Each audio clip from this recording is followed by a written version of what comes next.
Eh bien bonsoir à toutes et à tous, comme chaque jeudi sur 01 TV, on se retrouve pour débriefer ensemble toute l'actu high-tech de la semaine. Bienvenue dans 01 Hebdo et Jérôme, bonjour. Bonjour François, bonjour à tous, très heureux de vous retrouver comme chaque jeudi soir. Voici le sommaire de ce 01 Hebdo. On va parler de BlackBerry tout d'abord. Rappelez-vous, BlackBerry, téléphone mythique, menacé à nouveau de disparition puisque le chinois TCL va arrêter la fabrication. On va aussi parler, tiens, d'un smartphone, alors là, celui-ci du futur, le nouveau Motorola Razr. Il vient de sortir aux US et tu verras les premiers tests, c'est pas joli.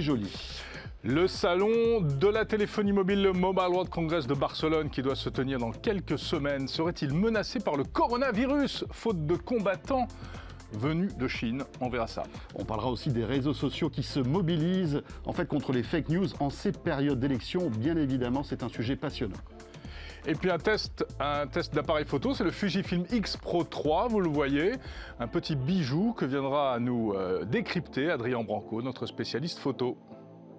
Et puis, vous le voyez, là, il fait du surf. Mais attendez, il sait faire aussi du golf. Du golf. Et puis, c'est pas terminé, vous allez le voir, là, il est magnifique. Il sait aussi faire de la muscu. C'est Jordan Cosino pour les insolites du web de ce jeudi dans 01 Hebdo. Formidable, c'est pas terminé. Nous parlerons d'objets connectés avec Elsa Bambaron du Figaro qui signe ce livre sur, non pas les pots de fleurs, mais sur les objets connectés et les robots. Et elle sera avec nous en plateau. Bienvenue dans 01 Hebdo.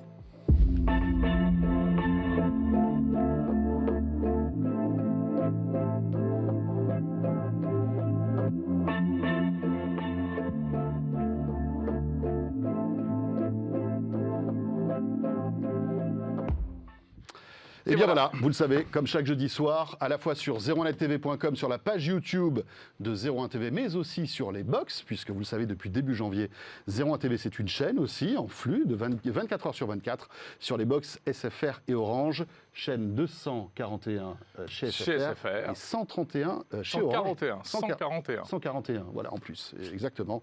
J'en oublie, tu sais quoi, maintenant on a tellement de numéros qu'on bafouille. Encore on a de la chance, on est dans les 41. Voilà, et puis en tout cas, si vous nous regardez depuis votre télé, bienvenue sur 01 TV donc.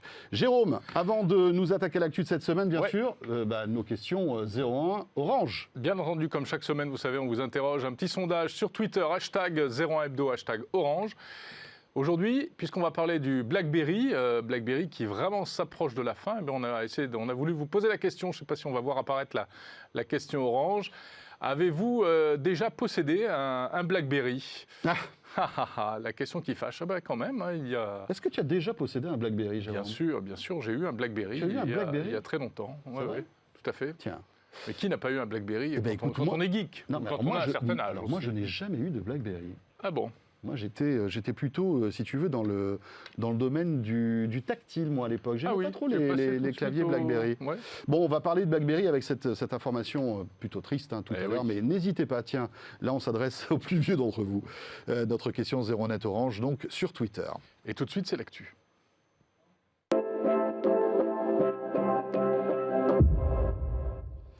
Et oui, l'actu de la semaine dans le monde de la high-tech. Et Jérôme, on l'a dit il y a un instant, BlackBerry... J'essaie de déverrouiller mon iPad. Oui, ça va marcher, tu vas voir. Mes notes. On va y arriver. Tout est bon, tout est sous contrôle. Oui, il y avait Capri, c'est fini, mais là, c'est BlackBerry, c'est fini. BlackBerry, c'est presque fini, en effet. Et c'est la deuxième fois, finalement, que BlackBerry risque de mourir. BlackBerry, si on refait l'histoire depuis le début, ça existe depuis le début des années 2000. Le tout premier BlackBerry, il est sorti en 99. Bien avant l'iPhone, bien avant les smartphones tactiles. C'était même pas, le tout premier, c'était même pas un smartphone, c'était même pas un téléphone, c'était un pager. Et en fait, le BlackBerry avait révolutionné la manière d'envoyer des mails en fait en mobilité. Parce qu'avant, c'est vrai qu'avec les smartphones, on va dire les téléphones avec le T9, pour envoyer un mail, il fallait à peu près 3 quarts d'heure. Là, avec le clavier, ça a tout changé. Exactement. Le clavier, le push, c'est-à-dire que les mails apparaissaient sur votre écran chaque fois que vous les receviez. Oui, ça vous paraît tout à fait naturel aujourd'hui. Il y a une époque où il fallait aller les chercher soi-même, les mails. C'est ça. Il fallait ouvrir les applis, il fallait etc. tirer la main, aller chercher à droite à gauche. Et puis, attendez, le truc dingue, c'est qu'à l'époque, on était en GPRS. Exactement. C'est-à-dire que c'était une connexion... Il n'y avait que les mails qui passaient. YouTube, il n'y avait pas YouTube. Ah non. Mais grâce au GPRS, qui était le tout début de l'Internet mobile, en fait, on arrivait malgré tout à recevoir ces mails. Et c'était ça la force de BlackBerry. Voilà. BlackBerry, marque canadienne, qui en 2016, parce que ça commençait quand même déjà à battre de l'aile, ils ont vendu la division mobile aux Chinois TCL. Oui. qui a en réalité relancer un peu la marque, Voilà. et puis surtout refabriquer des téléphones de nouvelle génération avec le fameux clavier, hein, vous les voyez là à l'instant. C'est la marque de fabrique, toujours ce clavier à touche. Et puis là, eh bien, TCL vient d'annoncer, Ouais. conjointement, ils viennent d'annoncer avec la maison mère de BlackBerry Ils au jettent l'éponge, Canada, en fait, ils jettent hein. l'éponge, ils vont arrêter à partir du 30 août prochain, alors c'est pas tout de suite, hein, mais à l'été prochain, ils vont arrêter de fabriquer des terminaux BlackBerry. La marque BlackBerry va continuer parce qu'ils se spécialisent maintenant sur le logiciel, la sécurité, etc., etc. Alors, est-ce que ça veut dire que peut-être un autre constructeur, chinois ou pas, pourrait reprendre Oui, fait la licence pourquoi pas. BlackBerry? Pourquoi pas, hein, puisque là, TCL était en quelque sorte un fournisseur, hein, de hardware pour BlackBerry.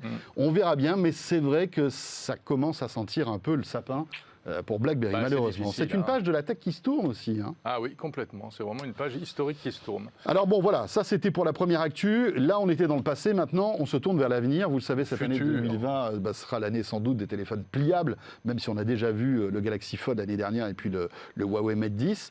Eh bien, le Motorola Razr s'apprête à sortir, Jérôme, et tout comme le Galaxy, ça grince un peu. Mais c'est incroyable ce qui est en train de se passer. Le Motorola Razr Flip et ça c'est le Razr, hein, c'est Oui. pas le Flip. Non, le Flip, c'est celui de Samsung. Oui, exactement. Donc il est en train d'arriver aux États-Unis chez les premiers clients. Et rappelez-vous ce qui s'était passé avec le Galaxy Fold, où des journalistes américains avaient essayé de décoller, Oui. de bidouiller comme ça l'écran, la couche de plastique qui était sur l'écran. Rappelons que l'écran est ultra fin, forcément, puisqu'il oui. se plie. Donc voilà. Et bien là, c'est pareil, des clients sont en train d'arracher l'écran, c'est-à-dire que, en fait, sur les premiers appareils livrés, ils se sont aperçus que lorsqu'on replie l'appareil, on peut soulever un petit peu l'écran avec le doigt, et certains ont carrément arraché le truc, ils ont démoli le produit. Alors c'est un peu étrange parce que c'est quand même ce qui s'était passé pour Samsung, et Motorola n'a pas du tout anticipé ce problème-là. Non, c'est vrai. Curieux. Oui, mais je pense que finalement, c'est aussi, à mon avis, inhérent à la technologie, hein, de ces écrans pliables. C'est-à-dire qu'ils sont plus fragiles que des écrans traditionnels, ça c'est clair. Ce sont des écrans qui sont relativement souples, hein. Quand on les touche, on se rend compte que voilà, il n'y a pas le côté dureté dur, du la verre. dureté du verre. Ouais, Hein. ouais, bah oui. Et donc, forcément, il y a des petits malins qui s'amusent à l'arracher. Aussi, peut-être pour faire le buzz sur Internet, parce que C'est voilà, possible. sur YouTube, tu fais une petite vidéo d'un smartphone pliable et tu le Ouais. casses. Tu étais sûr d'avoir une certaine Et puis, reconnaissance, en tout cas une sacrifier audience. un smartphone à 1600 €, enfin, c'est pas non plus la mer C'est à un boire, peu quoi. dommage. Cela dit, ce téléphone est très séduisant. Il nous tarde de l'avoir en main, hein. Bah, Tous il les va jours, sortir, moi, il devrait sortir prochainement. tous les jours, je tanne Nicolas Lelouch pour savoir s'il a reçu. Et il devrait arriver. Et il devrait sans doute arriver pratiquement en même temps que le Samsung Galaxy Flip, qui va être le concurrent direct de ce téléphone, hein, puisque de la même manière, ce sera un pliable qui s'ouvrira verticalement. Voilà, ça va être intéressant dans les semaines qui viennent. Voilà, l'actu, c'est aussi le Mobile World Congress qui se profile, qui arrive, et on en parle tout de suite avec notre invité.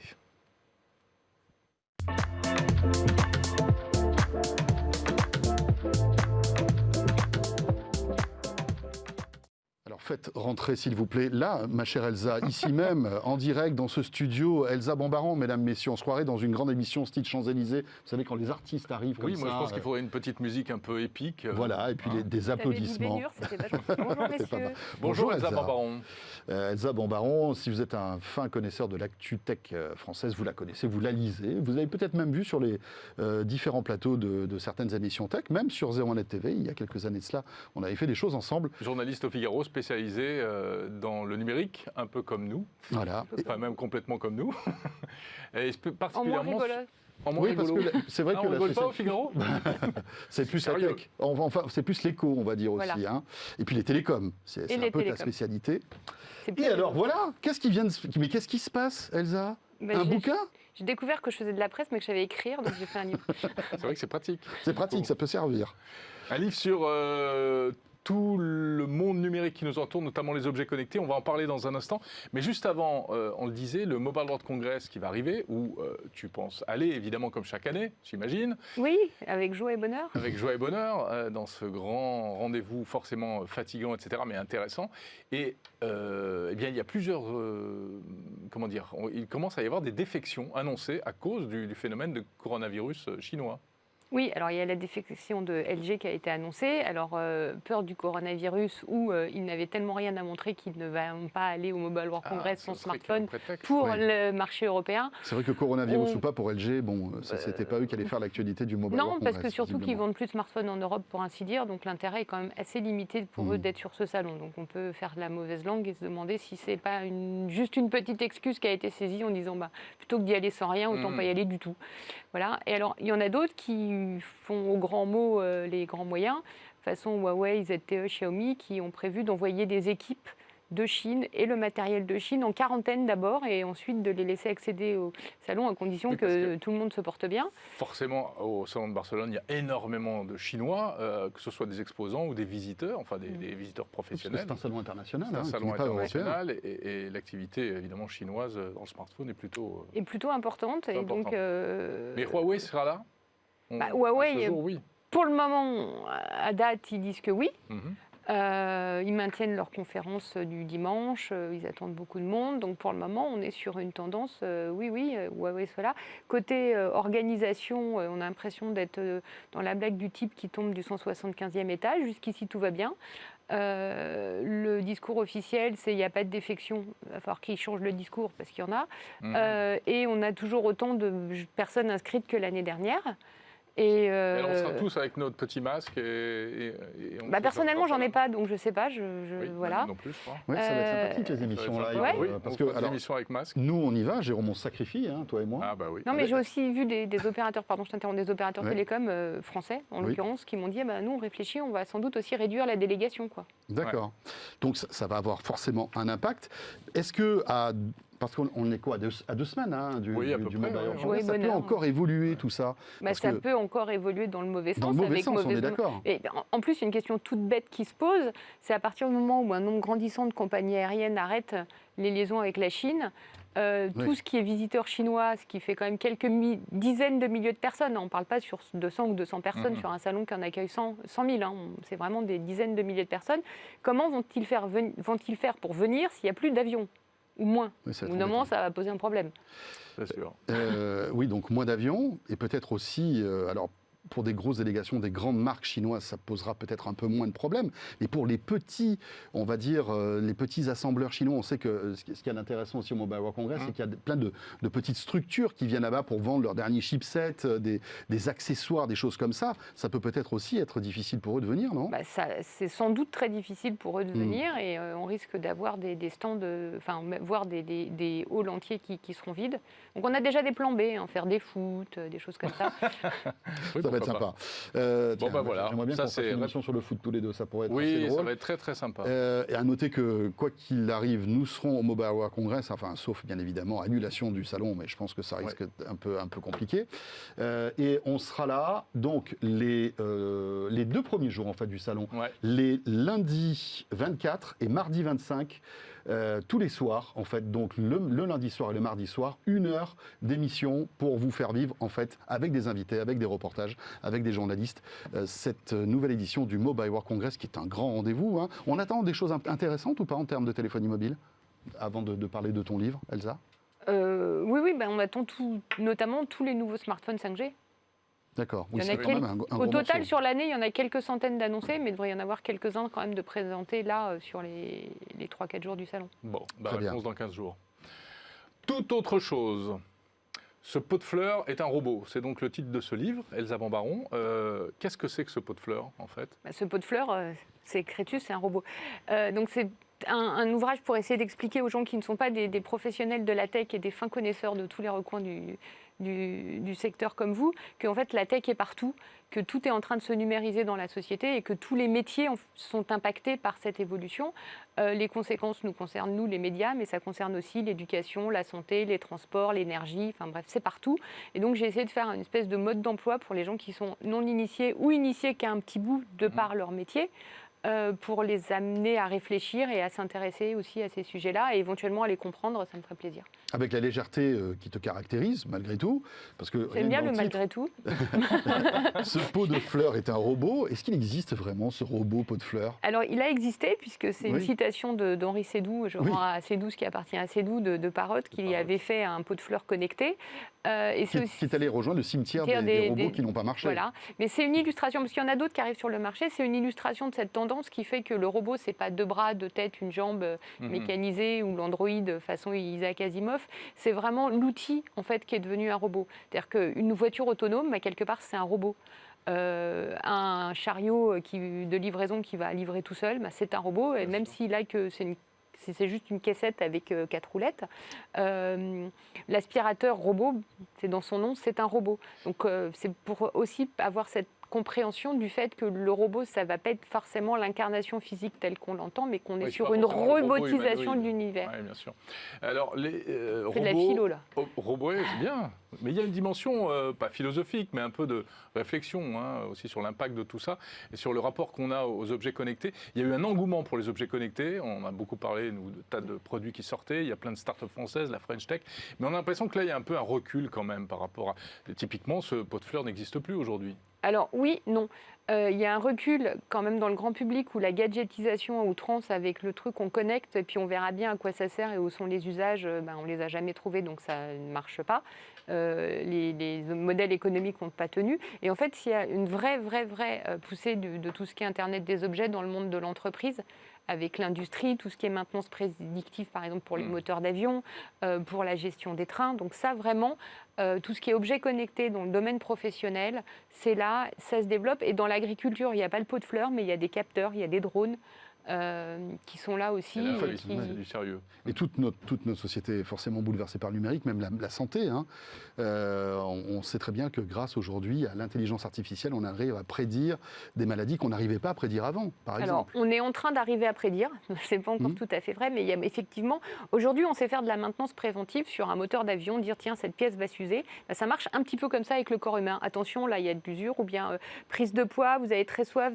Vous êtes sur un prédiabète. Donc, comment changer ses habitudes, et il y a effectivement des choses qui arrivent et ça c'est possible grâce à des intelligences artificielles, je préfère ce terme, qui savent identifier des pathologies bien précises et les Américains qui ont des systèmes de santé qui leur coûtent une fortune sont très en pointe et qui sont très touchés par l'obésité, sont vraiment en pointe dans ces domaines-là. Je reviens un instant aux objets connectés, sur tout ce que tu as vu passer ces dernières années. Quel serait ton objet connecté préféré et celui que tu trouves la question qui tue. Le truc dont je me sers tout le temps, c'est mes AirPods, j'avoue. Ouais. Voilà. Et le truc que j'ai mis le plus vite en fait dans une cave, et c'est celui dont je pensais me servir le plus, c'est un aspirateur robot. Mais de deuxième génération qui se coinçait systématiquement sous le lit de ma fille et j'en pouvais plus l'entendre biper désespérément de désespoir et depuis j'en ai jamais racheté. Voilà. Et le frigo qui va faire nos courses automatiquement, qui commande quand il commence à se vider, etc. Nous, ça fait des années avec Jérôme qu'on voit ça au CES. Au tout début, on se faisait avoir, on en parlait. Maintenant, on n'en parle plus parce qu'on voit que... Moi, j'en ai parlé pour la première fois lors d'une convention bancaire à laquelle des gens de Morgan Stanley avait invité des gens de General Electric. C'était en 1998, effectivement. Ah oui. Et depuis, c'est un vieux concept en réalité. Et pour le moment, il n'y a pas d'usage en fait. Techniquement, c'est super joli. Sur le papier, ça a l'air super fun. Tu n'auras plus jamais une panne de yaourt chez toi. Mais en fait, le modèle économique n'est pas là, quoi. Oui. Qui a envie de tout le temps manger toute sa vie le même yaourt? Magnifique. Ce sera le mot de la fin. Ce sera le mot de la fin. Très bon résumé. Ce pot de fleurs est un robot. Révolution numérique. Vous n'avez encore rien vu. Voilà, ce livre d'Elsa Bambaron aux éditions de l'Archipel. Merci beaucoup, Elsa. Merci à vous deux. Voilà, et puis vous pouvez retrouver lire Elsa dans le Figaro. Notamment dans les pages saumon du Figaro aussi. Merci beaucoup, Elsa. Merci. Alors, Jérôme, et j'espère que tu es prêt pour Mobile World Congress, parce que tu as vu, quand on écoute Elsa, il y aura plein de trucs intéressants qui vont arriver. Moi, ce que je voulais vous propose maintenant, c'est de revenir sur notre question quand même 01net Orange, car en ce jeudi, nous vous commentons l'actu de cette semaine. C'est et ça notamment, que je cherchais sur mon téléphone. Voilà, le BlackBerry qui est en train de mourir tranquillement, on va dire. Avez-vous déjà eu un BlackBerry? Allez, j'avais pas voté, tiens, je vais voter, je vote oui. Et donc nous sommes actuellement à 28% de oui contre 72% de non. Forcément, c'est aussi révélateur du fait que BlackBerry, ça a toujours été le challenger, le petit dernier, le troisième ou le quatrième de la bande. Ça, c'est une réalité. Tiens, Jordan, t'as eu un BlackBerry, toi? Absolument pas. Ben voilà, c'est ça le problème. Ils sont énervants, ces jeunes-là, comme ça, qui n'ont pas eu ces vieilles Mais attends, le BlackBerry, en plus, embêtant. Le BlackBerry, c'était un truc de pro. Il y avait l'aspect sécurité, l'enclave sécurisée. Ils ont beaucoup innové. Et c'était un truc de jeune, parce que c'était le BBM. Le BBM, oui, la fameuse messagerie BBM. Oui, car à une époque, les SMS n'étaient pas gratuits, les amis. Et donc, le BBM, ça permettait de communiquer gratuitement. Eh oui. Bon, mais écoutez, là voilà, ça fait un peu vieux crouton quand on parle comme ça, mais c'est pas grave. On enchaîne tout de suite. Tout à l'heure, on retrouvera Adrien Banco qui va nous parler du Fujifilm X Pro 3 qu'il a testé pour nous. Ensuite, Jordan Cosino sera là, bien sûr, vous le savez, pour ces insolites du web. Mais dans l'immédiat, on va parler réseaux sociaux avec Marion Simon-Reynaud qui nous rejoint.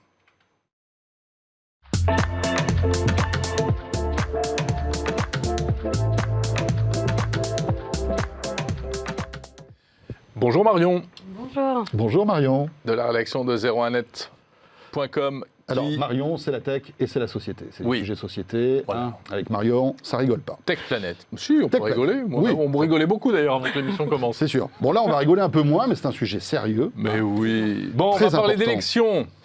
Il y a des élections aux États-Unis. Il va y en avoir bientôt en France aussi. Il va y avoir les municipales. Et aujourd'hui, tout le monde est sur les réseaux sociaux et tout le monde s'informe sur les réseaux sociaux. Alors, il y a tout le monde qui s'informe, puis il y a aussi les candidats qui font leur campagne sur les réseaux sociaux. Donc, ils sont un peu sous les feux de la rampe à 1 mois et demi en France des élections municipales et à 6 mois de l'élection aux États-Unis. Donc, pressés par les pouvoirs publics, les réseaux sociaux annoncent des dispositifs assez innovants. Donc, on voit Facebook qui, depuis 2 semaines, a envoyé, je ne sais pas si vous avez vu ça chez vous, sur votre profil, une petite notification qui vous demande si vous êtes bien inscrit. Pour qui vous allez voter? Non, un peu intrusif, mais non, on n'en est pas là. Mais je suis persuadé qu'un jour ça arrivera. Oui. Ouais, peut-être qu'on pourra cocher comme Bien sur sûr, la question orange. J'ai voté pour. Voilà. C'est ça.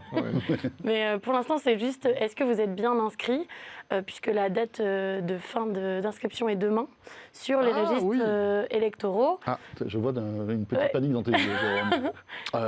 Encore Oui, une quelques heures. petite panique. Oui, c'est vrai. Ouais. Bon, t'as encore demain. Ouais. Alors, ça s'adresse surtout aux jeunes. Et c'est pour ça aussi que j'ai mon fils qui vote pour la première fois. Voilà. Snapchat a sorti un filtre aujourd'hui, élection municipale 2020, pour inciter, avec une coche inscrit ou pas, pour inciter les jeunes à faire du buzz autour de cette inscription. Très bien. Donc ça montre aussi l'enjeu des réseaux sociaux dans ces débats politiques et dans cette campagne, puisqu'on voit que selon un sondage de l'opinion, la semaine dernière, il y a eu 250 000 tweets de plus de 60 000 personnes que sur les municipales. Ah oui. Donc en fait, c'est vraiment l'enjeu, c'est traquer les dates erronées, les informations fausses qui se diffusent sur tel ou tel candidat. Oui, parce que le risque, c'est ce qu'on a connu aux États-Unis, ce qu'on a connu en Grande-Bretagne avec le Brexit. Même avec les élections européennes, c'est des trolls qui prennent des faux comptes et qui diffusent sciemment des fausses informations. Pour les plus jeunes et les moins, on va dire, aguerris, avertis aux élections, ça peut être vraiment un risque en fait de se rendre au bureau de vote, je ne sais pas, 15 jours après, ça n'a pas de sens. Donc voilà, c'est intéressant. Et après, il y a un deuxième grand débat qui agite un peu ces réseaux sociaux en période électorale, c'est la pub politique. Et en fait, en France, le débat est exclu puisque depuis 6 mois avant la date du scrutin, elles sont interdites en fait. D'accord. Donc à la télé, sur les réseaux, tous les supports multimédia. Mais aux États-Unis, c'est d'accord. Et ce qui pose des questions de démocratie, puisque si tel candidat a plus d'argent pour mettre en avant sa publication sur Facebook, sur Twitter, donc voilà. Donc c'est des questions qui agitent un peu ces réseaux et les réponses sont différentes. Facebook modère. Donc voilà, ça c'est vraiment du Mark Zuckerberg.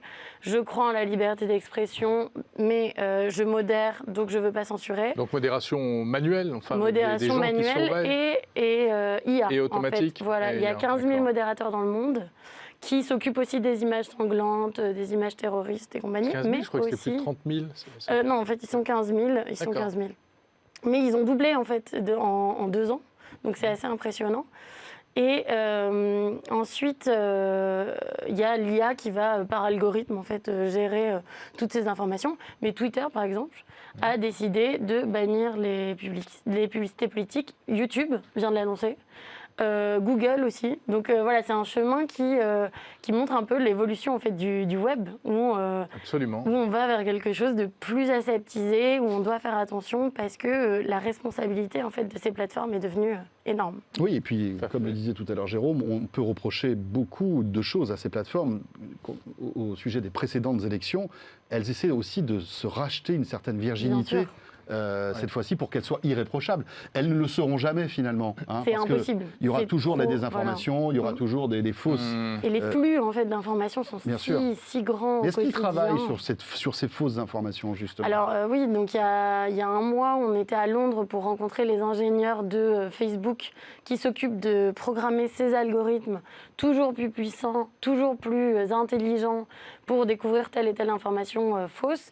Mais en fait, quand Facebook se rend de plus en plus pointu sur la question, les détraqueurs, les trolls, eux aussi se mettent à jour dans la technologie. Donc en fait, c'est un peu une course contre la montre qui est, que Facebook doit continuer à faire, que Twitter aussi doit continuer à faire, mais qui est un peu vaine en fait. Et Twitter, par exemple, la semaine dernière, hier, annonçait également Oui, qu'ils un allaient label, lutter. Un label voilà, pour les un infos label et pour pour les... certifier les médias partagés Oui. dans tel ou tel tweet. Donc c'est-à-dire que si la vidéo s'avère tronquée ou l'image est tronquée, il y aura un petit élément de contextualisation qui dira, voilà, on a des doutes en fait sur l'origine de ce contenu. Et c'est notamment contre les deepfakes. Exactement, parce que voilà, on parlait technique à l'instant, elles sont de plus en plus performantes et donc le piège est de plus en plus grand. Oui, les deepfakes, c'est... Même Mark C'est-à-dire Zuckerberg qu'aujourd'hui, s'est fait avoir. on peut fabriquer des vidéos avec des personnalités à qui on fait dire absolument n'importe quoi. D'accord. Et jusqu'à présent, il fallait quand même beaucoup de matériel, des logiciels compliqués, et on sait que ces logiciels vont devenir de plus en plus accessibles, de plus en plus faciles à utiliser, y compris sur des machines de moins en moins puissantes. Et donc demain, n'importe qui pourra fabriquer des faux messages de Barack Obama, d'Emmanuel Macron, Voilà, des ou choses de comme tel ça. ou tel candidat qui n'est même Voilà. pas encore en poste. Donc c'est vrai que ça peut... Et avec le nombre d'images qu'il y a de nous sur Internet, on peut dire même un citoyen lambda, mais alors encore plus pour une personnalité politique, Incroyable. c'est assez fou. Marion, quels sont les conseils que tu pourrais donner à tous ceux qui nous regardent pour essayer justement d'avoir un peu de recul par rapport aux réseaux sociaux, parce qu'on peut très facilement, tout comme par exemple parfois sur du phishing, tomber dans des pièges en fait concernant des informations. Est-ce qu'il y a des bonnes pratiques à avoir? Les bonnes pratiques, je dirais que c'est un peu celles qu'on applique dans la vraie vie, en fait. C'est savoir d'où vient l'information. Puisque souvent, le problème de ces posts qui sont vérolés, erronés, c'est souvent des informations qui sont reprises des années auparavant, avec une mauvaise légende, qui sont truquées. Et en fait, C'est des hoax, quoi, comme on dit souvent. Alors, simplement avec une recherche inversée sur Google, on se rend compte, en mettant l'image, que la source date de tel et tel événement à une époque révolue. Et puis après, sur les réseaux sociaux, il y a des partenariats qui se développent et Facebook le clame assez souvent. Ils sont en partenariat avec 55 médias dans le monde en 45 langues. Donc, c'est pas beaucoup au vu du nombre de langues qu'il y a dans le monde, mais c'est déjà énorme pour checker des informations qui leur paraissent bizarres, mais qu'ils n'ont pas encore censurées. Mais en plus, donc c'est les décodeurs du monde, c'est l'AFP, c'est France 24. Et quand il y a un petit check Ça veut dire sur que... le post, ça veut dire que ça a été vérifié. Oui, mais après, il y a plein de subtilités incroyables. C'est-à-dire que même quand c'est des informations vraies, avec le système de la bulle de filtre, on va parfois être soumis toujours au même genre d'informations qui va parfois nous inciter à bien penser sûr. telle Même ou si telle l'information chose. est bonne, Voilà. en fait. Et puis, en ce qui concerne les fake news, on aime tellement recevoir des informations qui correspondent à ce qu'on pense que même si c'est pas vrai, on se dit tiens, c'est rigolo, je la fais suivre. Bien sûr. Et ça, c'est pire que tout parce qu'on Mais c'est fait la grossir la boule viralité de neige. qui, et voilà. effectivement, qui va inciter en fait au partage sans. Il faut se retenir de sans même liker réfléchir. Ouais, voilà. de manière Marion, alors, intempestive. Snapchat, Instagram, Twitter, Facebook, etc. Est-ce qu'il y a un réseau social, Safe. on va dire safe, ou alors, Ah. au contraire, dont il faut se méfier plus? Alors là, comme ça, c'est-à-dire que les alternatives à ces grands réseaux sociaux, ce seraient des alternatives plus Il y a des petits libres, réseaux en fait. sociaux, Voilà, ouais, voilà. Mais en fait, le Mais il y a problème, personne c'est dessus, qu'il y a donc, très peu de monde dessus. Et en soi, un réseau social absolument à éviter, j'en ai pas en tête. Si on a des bonnes pratiques et si on sait pourquoi on est là et comment utiliser les informations, comment communiquer avec ses amis, les membres de sa communauté, en soi, c'est toujours la même histoire. Ouais. Hein. C'est un support, c'est un outil. Il faut savoir 2 secondes faire le point sur son écran en disant bon, d'accord, peut-être que Il faut du faut bon que sens. faut que je croise cette information avec une autre, mais j'ai pas l'impression qu'il y a absolument un endroit à éviter totalement. Marion, Simon, Renaud, merci beaucoup. Merci à vous. On peut retrouver évidemment ce sujet sur zeronet.com et beaucoup d'autres. Avant Jérôme. de passer à la photo, Oui. si on allait faire un petit tour du côté de la question 01 hebdo orange du jour. Oui, on a sorti l'appel et on enterre BlackBerry cette semaine. Enfin, en tout cas, pas encore. Pas encore, au mois d'août. Mais le corps commence à refroidir, si je puis me permettre. Avez-vous déjà eu un BlackBerry? On est toujours à une majorité de non et à une petite minorité, moins de 30% de oui. Ben voilà, continuez à voter, puis on fera le point la semaine dernière. Tiens, je m'aperçois qu'on n'a pas fait le point de la question de la semaine précédente sur Neil Young. Hein. Ah, Neil Young, ton On en chanteur parle ou préféré. pas Oui, on évoquait en fait la qualité du son et on mettait en parallèle en fait le numérique avec l'analogique. Oui, est-ce que vous pensez comme Neil Young qu'avec le numérique, on a perdu en qualité audio? C'était la question qu'on vous posait la semaine dernière. Et regardez le résultat, on est à 50-50, C'est à génial. 49-51. C'est étonnant ça. C'est bien, hein? Ouais. Bah, donc Voilà. il y a encore des Les- nostalgiques de l'ancien son. Les puristes contre les pragmatiques. Et justement, à propos de puristes, Oui, elle est pas bien cette transition? c'est magnifique. Le puriste de l'image est avec nous dans ce studio. On le retrouve tout de suite, c'est Adrien Branco.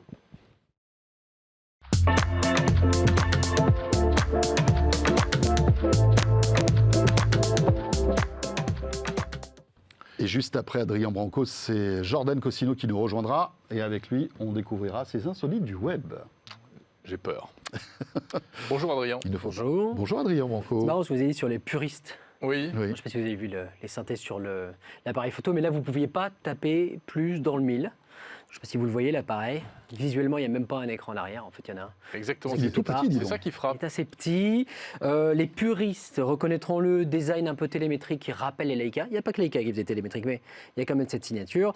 Et là, on est vraiment sur un appareil de puriste brut de décoffrage. Je voudrais juste parler un peu du contexte dans lequel cet appareil sort. GFK a publié ses chiffres pour 2019. Bon, ils L'Institut sont- qui étudie la, Voilà, donc les smartphones tendances. continuent de mettre des pailles aux appareils photo. La photo va mal, mais la photo va bien. C'est-à-dire que les appareils photo experts pro, alors eux, ils cartonnent. J'ai eu des briefs avec quelques marques qui disent « Ah non, nous, ça va très bien. Leica vient d'ouvrir une nouvelle galerie, donc je vous le dis, eux, ils vont très bien.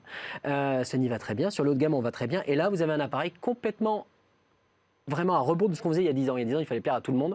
Maintenant, on va se concentrer sur les photographes, ceux qui sont Sur prêts à les mettre de niches. l'argent. En fait, juste avant que tu nous détailles tout ça tranquillement, c'est vrai que en fait, les smartphones ont pris le marché en fait de De la l'entrée de photo. gamme, de la photo, voire même du moyen de gamme, on va dire pour Ouais, certains. Milieu de gamme. juste Mais milieu en de fait, ça a renforcé, c'est ce que tu disais, on va dire la photographie d'exception, amateur voire Voilà. pro, avec des appareils Les- qui peuvent coûter beaucoup Les volumes des d'argent. compacts sont morts. Les bridges entrée de gamme, ils sont morts. Tout ça est mort. Dans les compacts, les seuls trucs qui restent, c'est les trucs étanches, parce qu'on n'a peut-être pas envie de casser son iPhone à 1000 € ou quelque chose. Donc ça reste. Il y a des super bridges, j'en parlerai, je prépare un article sur ce qui est à mon avis l'un des meilleurs appareils photo sortis de la décennie, qui est un bridge, on en reparlera un jour. Et puis il y a les appareils pour les photographes. Le langage procède de l'outil et on se dit, tiens, moi là, je veux pas mon smartphone, je veux un outil qui me permet de faire la photo. Alors le X Pro 3 de Fujifilm, c'est tout à fait ça. Oui, à l'arrière, tu souris. Tu vois ici quelque chose qui rappelle les argentiques dans lequel, quand on coupait, vous savez, le truc de sa pellicule, on coupait la pellicule pour se rappeler de ce qu'on avait mis dedans. En fait. Et bien voilà, là je suis avec une classique négative en 3200 ISO. Je m'en rappelle. Pour regarder la photo, c'est un petit peu compliqué parce qu'il faut que je baisse l'écran, donc c'est bien pour la vision comme ça. Il y a quand même un écran. Il y a un écran, il est flip, il est fait pour être là pour contrôler, mais je me concentre sur l'instant présent. Je ne regarde pas un écran, ou alors le viseur électronique, mais c'est aussi un viseur optique, et je fais des images. Je suis à 100% dans ce que je fais. Je ne vais pas directement l'envoyer sur Instagram, je me concentre sur la photographie. Je fais la photo à l'ancienne. Je fais la photo à l'ancienne, et à l'ancienne, il a aussi un matériau. Ça fait longtemps qu'on ne l'a pas vu dans la photo, on n'a quasiment jamais vu en numérique. Eh bien, les blocs supérieurs et inférieurs sont en titane. En titane parce que de la même manière que les smartphones ont phagocyté l'entrée de gamme, c'est très bien, mais ils ont aussi rendu les appareils photo moins jetables. On veut les garder plus longtemps.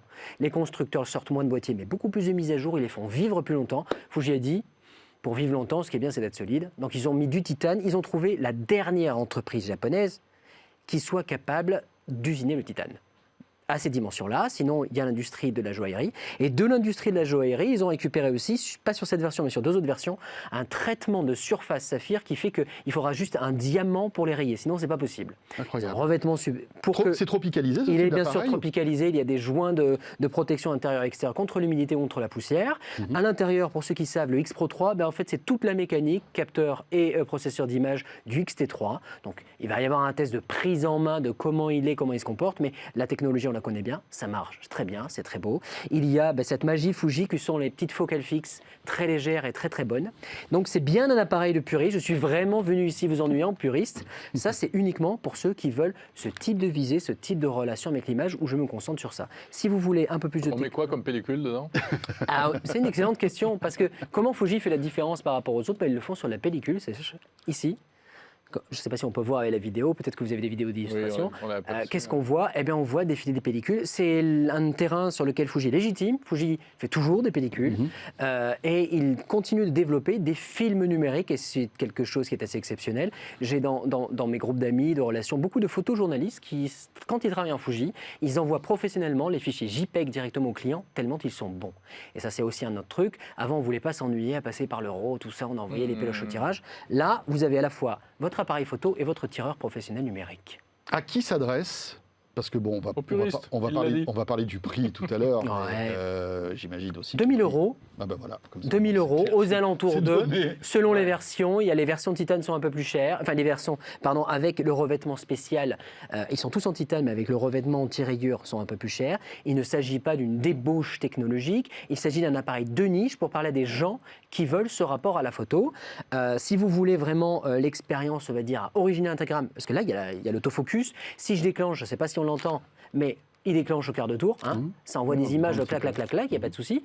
Si vous voulez l'expérience totale, il y a le Leica, mais le Leica, ça va être la mise au point manuelle, ça va être le télémètre qui est très clivant, et ça va être les 7 500 € d'investissement juste pour le boîtier. Oui, là, pour 7 600, vous avez un parc optique pas possible.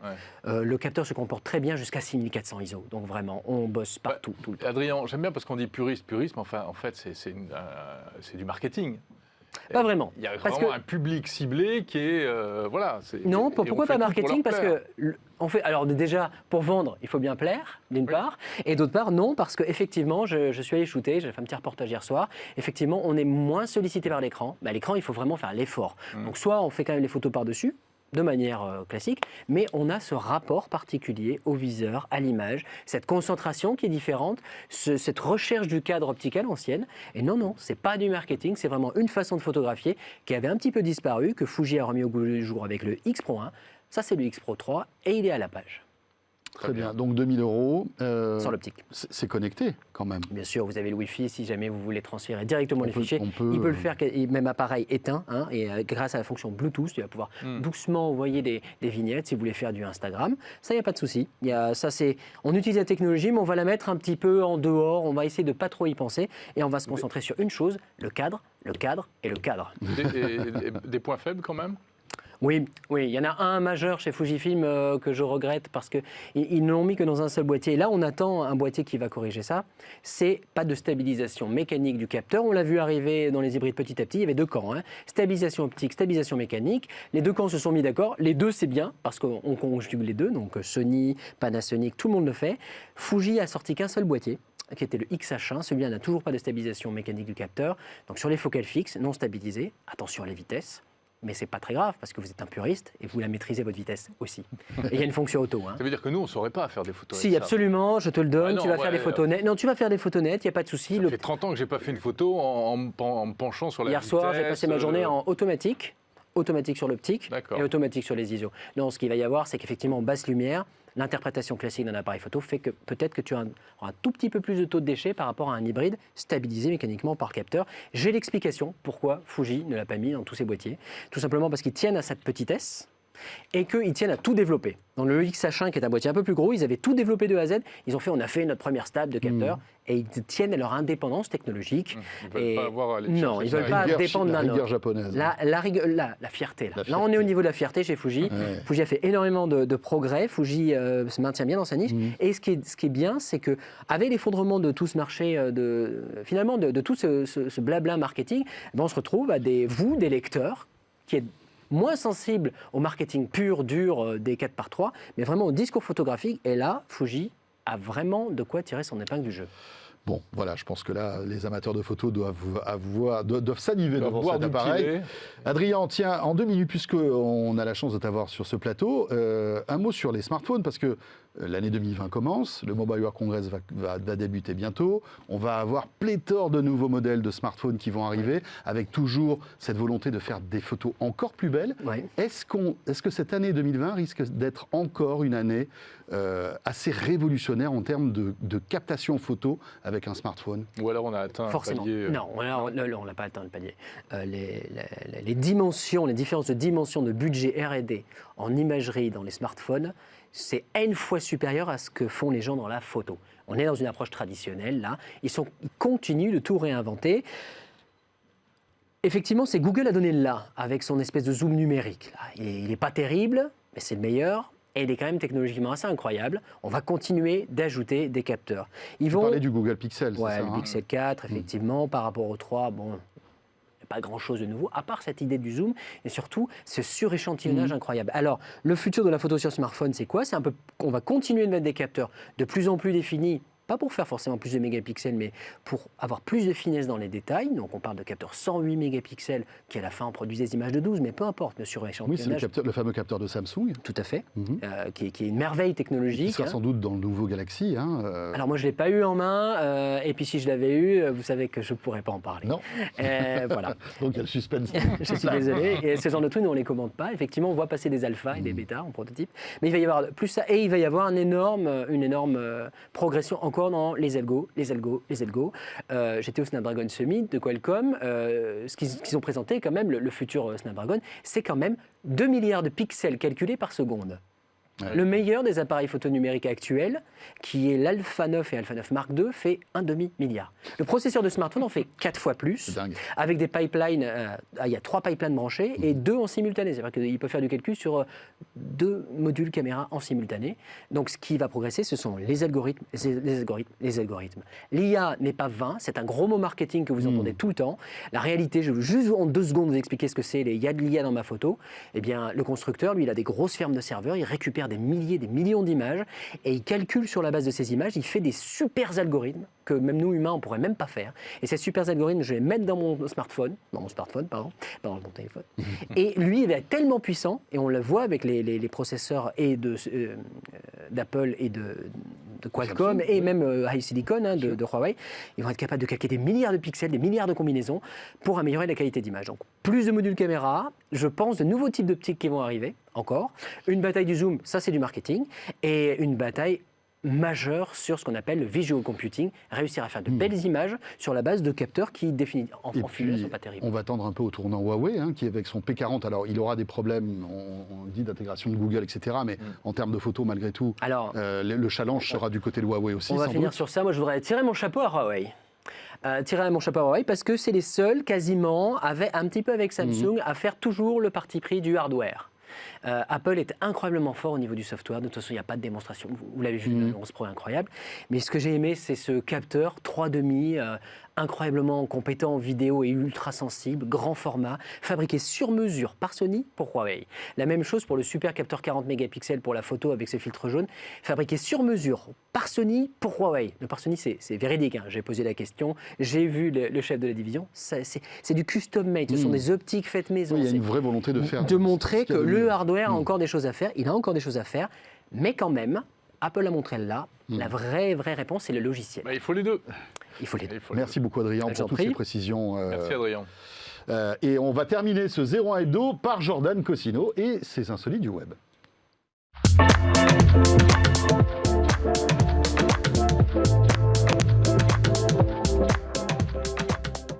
Comment il fait ça dans son jingle, genre, comment tu fais? Bah écoute, je pourrais te montrer, bonjour. Ça va? Bonjour Salut, Jordan. Ça va, tout va bien, je vérifie bien que le micro est allumé. Parce que Un beau c'est toujours t-shirt quelque bleu chose. assorti au décor du 01 Hebdo. Parce que c'est tout le monde est magnifique. habillé de manière très sombre, je me suis dit, je mets toujours du bleu, du rouge, tu vois. C'est vrai, c'est magnifique. Voilà, C'est bien. magnifique, sur le fond violet, mauve. J'ai une pensée pour vous avec la petite question orange. BlackBerry, ça me parlait pas du tout. Et c'est là où on C'est voit. pas vrai, mais Enfin, ça ça te me dit parle rien si, mon frère qui est plus grand en a eu un, mais Ouais. je sais que BBM c'était un truc de fou à Ah l'époque. ouais. Ouais, tout le monde avait tous les BBM, jeunes étaient ça, sur c'est Tous les clair. jeunes étaient Ouais. sur BB. Et ben, c'est un truc que j'ai jamais connu. Voilà. Allez, Désolé, on y du coup, va. On y va pour les insolites du web. Et évidemment, on écoute avec beaucoup d'intérêt ta sélection. Ben, merci beaucoup. Alors pour commencer, comme d'habitude, je vous trouve trois petits produits qui m'ont fait rire, qui ont marché, qui ont bidé, parce qu'il y en a aussi qui bident, plus que ce qu'on croit. Et on va commencer par le premier qui s'appelle Boost Fin. Alors Boost Fin, c'est assez intéressant pour les gens qui habitent à la mer ou qui font du surf. En image, vous allez voir tout de suite à quoi ça ressemble. Voilà, bon bah là, il y a vous. Ah, donc dites que- c'était pas toi sur le. Non, c'est pas moi sur le surf. Parce que Non, c'était c'est très toi. sportif aujourd'hui, tu vas voir. Alors lui, on se dit pour l'instant, il n'y a rien de spécial sur sa planche de surf, mais en fait, si. Wow. Il a un espèce d'aileron. Enfin, c'est même pas un espèce, c'est un aileron, tout simplement électrique. C'est un moteur électrique que tu vas caler sous ta planche de surf pour. Ça s'adapte à n'importe quel surf. Bah visiblement ouais. Alors en surf, je suis pas un expert, mais dans les vidéos qu'ils me montrent et dans leurs textes de présentation, ils expliquent que en fait c'est quelque chose qui se cale, que tu clipses Ça se plug dessus, ça se avec clip. une petite installation. Sur le haut de ta planche, tu as un bouton de contrôle parce que sinon si Ah le bah truc, voilà, ouais. voilà, bah là il le montre. En fait, tu Si enlèves l'aileron d'origine et tu mets ça à la place. Exactement, tu as une espèce de petite cale, tu vois, qui met là, et qui doit lier le bouton, je pense, avec l'aileron, et avec un bouton que tu poses du coup sur ta planche, parce que sinon ta planche elle part et sans toi, si tu tombes, c'est compliqué quand même. Non, mais à quoi ça sert? Bah, à quoi ça sert? Ça sert déjà à aller plus vite, si tu veux accélérer, et eux promettent, avec cet objet, ça m'a fait rire, c'est que leur promesse, c'est de dire vous allez attraper 3 fois plus de vagues avec cet objet en Ah ouais surfant de manière classique. Bah, parce qu'en fait, je pense que tu peux capter des vagues plus rapidement avec un moteur à l'arrière. Bah, Tu vois, tu vas pouvoir Je accélérer. sais pas, je m'en pour- remets à ta connaissance du Non. surf, qui, comme chacun sait, est Non, grande, tu vas très souvent grande. au Osgore. Non, mais Oui. je sais pas. Alors, c'est peut-être. Non, mais ça me vient comme ça. Non, Je mais pense sans que c'est doute. peut-être ça. Et puis aussi, il y a aussi le fait de pouvoir surfer même s'il n'y a pas de vague. Parce que Oui, comme il y voilà. a un petit moteur, tu peux être dessus. Oui, mais tu dois pas et aller te vite. balader. Hein, Bah, ça va quand même jusqu'à 20 Bah, km/h. tu vas déjà plus vite que s'il n'y Ah avait ouais. pas de moteur. je pense. Et 20 km/h, enfin sur une planche D'accord, comme ça, à mon d'accord. avis, tu les sens bien. Sur Ah les ouais. trottinettes électriques, déjà, on les sent bien, les 20 km/h. Alors là, je pense que ça doit être pas mal. Et tu vois, bon, ça a l'air d'être assez. Après, c'est des vidéos de démo, hein. Évidemment, ils montrent quand ça marche. Mais ça a l'air plutôt efficace. Je trouvais ça rigolo. Je pratique pas le On surf. sait combien mais- on a d'autonomie ou pas? Alors, ils parlent, eux, de 4 heures d'autonomie, ce qui est pas mal, parce que surfer 4 heures, je pense que c'est assez costaud. Enfin, Ah ouais. physiquement, ça doit être assez costaud. Visiblement, tu peux même le charger sans fil. Tu as une charge sans fil de la batterie du moteur. Tu as une application iOS, Android qui est D'accord. compatible pour voir un peu. C'est comme toutes le les skate performances. à moteur, en fait. Oui, Le c'est skate- exactement pareil. Voilà, Même bah là, principe. sauf que lui, il coûte quand même 272 € et ça arrive courant juin, normalement, juin 2020. Donc peut-être que vous verrez des gens à la plage cet été avec. 272 €, 4 Ouais. heures d'autonomie, 20 km. Je sais pas pourquoi, il y a un truc qui me gêne dans cette équation. J'y Bah, crois- j'y c'est crois peut-être pas. un peu trop beau pour être vrai, Ouais, ouais, bah, comme j'y beaucoup de crois pas projets. Comme beaucoup de projets. On passe, on reste dans le sport, c'est très sportif aujourd'hui, je viens de me rendre compte. Magnifique. On passe à un objet, alors je préfère préciser, c'est pas ce que vous. Enfin, ça peut surprendre au début, vous allez voir, tout va bien se passer. Ça s'appelle Mofkin, c'est un massage gun. Alors, un massage gun, qu'est-ce que c'est Un massage gun. Alors, celui-là, Oh je mon vais pas Dieu. vous mentir, c'est pas le produit dans lequel j'ai mis le plus d'espoir, Mais clairement. t'as pas investi beaucoup d'argent dedans. Alors, C'est ça? et pour cause, la gun campagne a for été massage. suspendue du produit. Si vous allez voir sur les sites de financement, ça a été suspendu pour une raison qui est assez obscure pour l'instant. Donc il y a 0 € de récolté. Donc ce produit ne verra peut-être jamais le jour. En même temps, voilà, visiblement, c'est fait pour les sportifs. Vous voyez, on va voir, ils vont mettre plusieurs images de personnes qui sont à la salle de sport, qui ont besoin de se masser. Et au lieu C'est du massage bien viril, quoi, c'est ça? Alors là, on va voir des images peut-être ou un peu en plein écran où tu vas voir que le massage, moi je vais en salle de sport, mais je me masserai pas avec ça, tu vois. C'est un espèce, Mais t'as des bleus après. Le truc c'est que regarde, ça tire vraiment fort sur la peau. T'as plusieurs embouts pour différents endroits du corps. Non mais oui, voilà. Ça peut servir à tout. C'est pour ça que je te dis, c'est pas ce que tu pensais. Ah bon, c'est pas comme le masseur de joue du catalogue de la Redoute. Voilà, Non, c'est pas tout à fait ça. Il Non, connaît non, pas le c'est catalogue de la pareil. Redoute, le pauvre. Alors oui, non, moi j'ai C'est la Blackberry, Redoute, catalogue de la Redoute, Jordan. c'est comme les bottins des pages jaunes, pareil. C'est on ça, parlait pas. c'est ça, J'ai c'est pas ça. compris ça. Oui, c'est vrai que c'est un peu, on va dire, comment dire, Surtout ce petit passage de la vidéo là. un peu qu'on vient de bizarre, voir. quoi. Oui, c'est étrange. Il voulait quand même le commercialiser à 80 € à peu près, donc c'est cher. Enfin, c'est cher pour ce que c'est. Ça devait arriver en mars, mais pour l'instant, la campagne a été tout simplement stoppée. Ils par les sites. ont pas réussi. C'est peut-être Ils ont pour pas été l'usage un peu ambigu qu'on pourrait avoir avec ce type d'objet, non? Et surtout qu'on n'a pas vu là, mais enfin, ça me fait toujours rire quand je vois la vidéo à côté de ma tête. C'est très étrange. Ouais. Mais non, ça va bien. Mais merci. Il ça a va l'air très très sympa bien. ce monsieur. Oui, oui, Tu vois, oui. avec sa dame, avec sa copine qui l'aide. Oui. Mais en fait, tu as plein d'embouts et ça a l'air un peu sérieux. Ça qui me fait rire, c'est qu'ils te disent que les embouts sont faits pour différentes parties du corps. Tu vas avoir des trucs plus pour les ligaments, les tendons, la voûte plantaire. Enfin, tu as plein de trucs. Waouh. Donc voilà, si jamais vous me voyez me masser avec ça, n'hésitez pas à m'arrêter tout de suite. On essayera surtout. Et le dernier dernier. objet, alors là, je sais pas si vous faites du golf, moi non.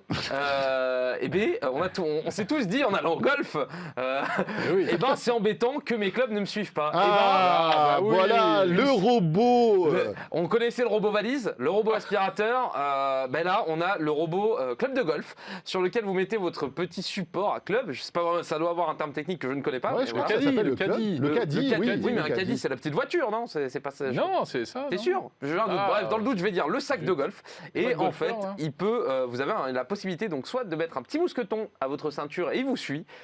Donc il n'est pas full autonome. C'est comme ma valise robot. Ouais, voilà. Mais tu vois, c'est aussi ridicule que ça, ta valise robot. C'est comme ça, tu t'en rends compte. Mais attends, il a un mousqueton parce qu'il y a un câble entre les deux ou Il y a pas? un tout petit. Ouais, oui, c'est ça. Ah Il oui, y a un donc tout c'est petit beaucoup câble moins évolué que ta valise robot, Ouais, bien sûr. Ouais, mais je pense que ça marche beaucoup mieux. hein, quand Oui, ceci étant. Bon. Tu vois, donc soit tu peux mettre le petit mousqueton, soit tu peux avoir une télécommande qui te permet de déplacer ton caddie. Il faut savoir que tu peux le déplacer plus assez drôle. loin. Tu as 90 mètres de portée quand même. Donc tu peux le perdre dans ton terrain de golf, dans le green. Oui. Et tu as une batterie amovible, etc. Ça a quand même 3 heures pour charger la batterie du beau bébé. Ah oui. Et donc voilà, je trouvais ça assez rigolo. Je me dis qu'on rend un peu tout autonome, qu'il faut peut-être s'arrêter un moment. Et que là, c'est peut-être C'est too une belle- much, tu vois. Il est waterproof, oui, je l'ai Ah pas oui, dit, ça, c'est évidemment. important. Voilà. Oui, c'est important. Et puis, je vais vous donner le prix. Il sera vendu au prix de 682 €. Eh ouais, mais quand t'es golfeur, mon pote. Eh ben, en même temps, j'ai envie de te dire, oui, le golf, on le sait, hein, c'est un sport qui est coûte quand même- cher. qui coûte Eh ben, cher, donc. encore une fois, une nouvelle preuve de voilà. Je ne pense pas qu'on va voir Tiger Woods tout de suite utiliser ce produit-là, mais voilà, ça sort en avril. Donc Bon, à vos super. greens, à vos clubs Pourquoi pas. et à vos swings. Super. Merci Jordan. Merci plaisir. beaucoup, Jordan. Avant de se dire au revoir les amis, la semaine prochaine sur 01 TV, gros événement qu'on va vous faire suivre en direct. Ce sera mardi prochain à partir de 19h40. Notez-le bien sur vos tablettes. Et ce sera signé Samsung. Et ce sera la grande soirée Samsung Impact sur 01 TV. Nous serons dans le plus grand studio du groupe Altis, les amis. Nous serons en public. Il y aura des fans de Samsung, il y aura des fans d'Apple. Et autour de Jérôme, autour de, évidemment, Christopher Siminelli, qui sera là de la rédaction de 01net.com, et de Romain Laneri aussi, que tu connais, qui est l'auteur de la page YouTube Tech News and Test, eh bien, on commentera toutes ces annonces. Donc, les nouveaux Galaxy qui seront là, hein, et on sait qu'on attend beaucoup de ces nouveaux téléphones, sans doute aussi le nouveau smartphone pliable de Samsung, le fameux Flip. Et tout cela, ce sera à découvrir en direct sur 01 TV. Une soirée exceptionnelle qui démarrera à quelle heure, François 19h40. 19h40. Mardi 11 février, donc à la fois sur 01nettv.com, sur la chaîne YouTube de 01 TV, bien sûr, hein, comme d'habitude, et sur les box dorénavant, box Orange et SFR. Orange 141, SFR 241. On compte sur vous. Hein. Et tiens d'ailleurs, si vous ne savez pas quoi faire mardi et que vous voulez assister en direct à l'émission, puisqu'elle sera en public, je l'ai dit, vous pouvez aller sur le site de 01net.com. Un article vous attend. Il y a les réseaux sociaux aussi, dont Jordan s'occupe. Et on vous donnera un lien pour que vous puissiez vous inscrire et être avec nous, pourquoi pas, en chair et en os durant cette soirée. Super, on vous attend. Merci à tous de nous avoir suivis cette semaine encore. Et donc, à très très vite sur 01 TV. Et très bonne soirée.